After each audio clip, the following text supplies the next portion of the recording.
পৰীক্ষাৰ্থীসকললৈ আমি এটাই আহ্বান জনাব বিচাৰিছোঁ ইতিমধ্যে এডমিট কাৰ্ডত কোৱা হৈছে যে মোবাইল ফোন আৰু যিকোনো ধৰণৰ ইলেক্ট্ৰনিক গেজেট তেওঁলোকে যাতে লৈ নাহে পৰীক্ষা কেন্দ্ৰলৈকে কাৰণ সেইটো তেওঁলোকৰ নিজা ৰিস্কত আনিব লাগিব আমি কোনো ৰখাৰ ব্যৱস্থা তেনেকৈ নাৰাখোঁ তেওঁলোকে সেইকাৰণে নানিলে ভাল তেওঁলোকে অকল পৰীক্ষা দিবলগীয়া হয়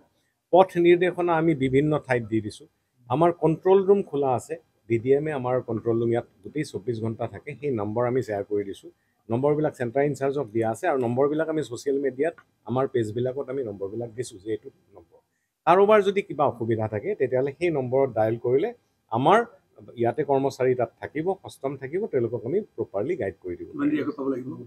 ইতিমধ্যে ক'লোঁ যে 2 ঘণ্টা আগত তেওঁলোকে গন্তব্যস্থল পাব লাগিব প্ৰত্যেকে 2 ঘণ্টা আগত গন্তব্যস্থল আমি আৰু এটা কথা হ'ল আমি যিহেতু ষ্ট্ৰং ৰুম আমাৰ চেণ্ট্ৰেলি তেজপুৰত আমাৰ জিলাত আমাৰ কোষাগাৰত ষ্ট্ৰং ৰুম ৰখা হৈছে এই ষ্ট্ৰং ৰুমৰ পৰা আমি দূৰণিবতীয়া ঠাই আমাৰ আটাইতকৈ দূৰণিবতীয়া ঠাইখন হ'ল অঞ্চলটো হ'ল বা চেণ্টাৰটো হ'ল Hugrajuli high school higher secondary school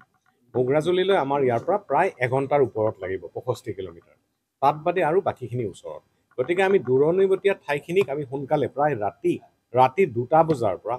আমি 15 তাৰিখে ৰাতি 2টা বজাতে তেওঁলোকক ডিছপাচ আৰম্ভ কৰিম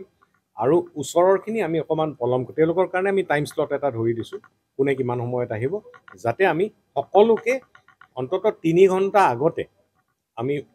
ইয়াৰ পৰা ডিছপাচ কৰিব পাৰোঁ আৰু যাতে তেওঁলোকে 2 ঘণ্টাৰ আগতে গৈ তেওঁলোকে নিজৰ চেণ্টাৰ গৈ পায় 100 মিটাৰ ৰেষ্ট্ৰিকশ্যন এটা আছে আমাৰ পৰিসৰৰ